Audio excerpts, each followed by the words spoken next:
नमस्कार दोस्तों, आज हम शोले फिल्म के एक ऐसे किरदार के बारे में बताने जा रहे हैं जो विलेन होते हुए भी स्टार बन गया था। वह विलन कोई और नहीं, डाकू गब्बर सिंह था। दरअसल पिक्चर का डाकू गब्बर सिंह और असल के डाकू गब्बर सिंह में बहुत फ़र्क था। वह बहुत ही खूंखार और क्रूर डाकू था। चंबल का कुख्यात डाकू गब्बर सिंह का जन्म 1926 में भिंड जिले के डाक गांव में हुआ था। यह गांव का एक साधारण युवक हुआ करता था, लेकिन बाद में उसने जुर्म की दुनिया में रुख कर लिया और वह वहीं लोकल के एक कल्याण सिंह गुर्जर नाम की गैंग में जुड़ गया। गब्बर सिंह गैंग में शामिल होकर कई वारदातों को अंजाम करता है और धीरे धीरे अपनी एक खुद की गैंग बना लेता है और वह कल्याण सिंह गुर्जर गैंग से अलग हो जाता है। दोस्तों, जुर्म की दुनिया का वो एक वसूल होता है। जब नाम बढ़ता है तो कद बढ़ता है तो दुश्मनी उसकी अपनों से ही बढ़ने लगती है। अब उसका गिरोह उसके नाम से कुख्यात होने लगा था। मध्य प्रदेश में 50 के दशक में गब्बर का नाम आतंक का पर्याय बन चुका था। उसके नाम से लोग खौफ खाने लगे। पुलिस महकमा भी उसकी हरकतों से परेशान हो गया था। वो एक संगीन से संगीन अपराधों को अंजाम देने लगा। चंबल में उसके नाम की तूती बोलने लगी थी। इटावा, ढोलपुर, गब्बर में लोगों को इतना खौफ हो चुका था इसके नाम का कि लोग उसका नाम भी लेने से डरते थे। एक तांत्रिक ने उसको ये बोला था कि अगर वह 116 लोगों को कान और नाक काट करके अपनी कुल देवी को चढ़ा दोगे तो किसी और की गोली आपको कुछ बिगाड़ नहीं सकती। और यह बात गब्बर के दिमाग में घुस गई। उसने ये सैकड़ों लोगों का नाक और कान काट करके चढ़ा दिया था अपनी कुल देवी, जिसमें सबसे ज़्यादा जो था, जिसकी हत्या हुई थी, जिसका नाक और कान काटा गया था, वो पुलिस वाले थे।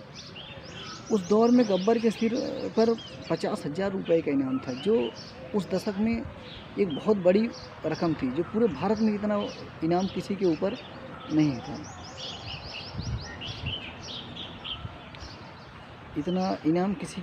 था। पुलिस वाले उससे परेशान थे, पुलिस वालों को। और जब उसका कभी आमना सामना होता तो सबसे ज़्यादा पुलिस वाले का ही नुकसान होता था। पुलिस वाले सबसे ज़्यादा मारे जाते थे। प्रधानमंत्री जवाहरलाल नेहरू भी इसको लेकर के परेशान हो गए थे। उस समय चंबल में 16 गैंग थे, लेकिन सबसे ज़्यादा वर्चस्व जो था गब्बर सिंह का ही हुआ करता था। गब्बर सिंह के खिलाफ पुलिस अधिकारियों ने एक बैठक किया और उसको खात्मे के लिए एक योजना बनाई। उसकी कमान डिप्टी एसपी राजेंद्र मोदी ने संभाली थी। कहते हैं कि डाकू गब्बर सिंह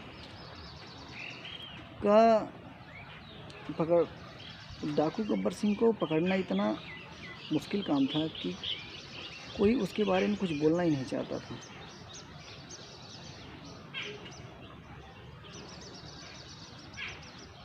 उन्नीस सौ उनसठ में डीएसपी मोदी को रामचरण नाम के एक गांव वाले ने गब्बर सिंह के बारे में जानकारी दी, क्योंकि मोदी ने एक बार उसके बच्चे की जान बचाई थी। और जानकारी मिलने के बाद पुलिस हरकत में आ गई। उसने उसके गैंग को घेरा। ज़बरदस्त गोलीबारी होने लगी थी। डीएसपी मोदी रात होने से पहले ऑपरेशन ख़त्म करना चाहते थे। वो लड़ते लड़ते गब्बर के गैंग के काफ़ी करीब आ गए और उसने गब्बर के गैंग पर 2 ग्रेनेड फेंका था, जिसमें एक ग्रेनेड गब्बर के पास में जाकर ब्लास्ट हुआ था और उसका वो जबड़ा पूरी तरह से चिथड़े उड़ गए थे जबड़े पे उसके। यह मुठभेड़ लोगों के सामने हुई थी। ये पहली ऐसी मुठभेड़ थी जो लोगों के सामने हुई थी, डाकुओं का और पुलिस वालों का। और मुठभेड़ को लोग रेलगाड़ी के छत से खड़े होकर के देख रहे थे। डाकू गब्बर सिंह से इतना प्रभावित हो गए थे कि रुस्तम जी, जो IPS अफसर थे, उन्होंने उनके ऊपर एक किताब लिख दिया था। भोले भाले फिल्म के किरदार की दोस्तों कहानी गब्बर सिंह की भोले भाले फिल्म में जो दिखाया गया किरदार उससे एकदम अलग थी। वो एकदम खौफनाक डाकू हुआ करता था। डाकू गब्बर सिंह का जो आतंक था वो मध्य प्रदेश, उत्तर प्रदेश और राजस्थान के चंबल से सटे हुए इलाकों में बहुत ही आतंक हुआ करता था। उसका नाम लेने से लोग डरा करते थे।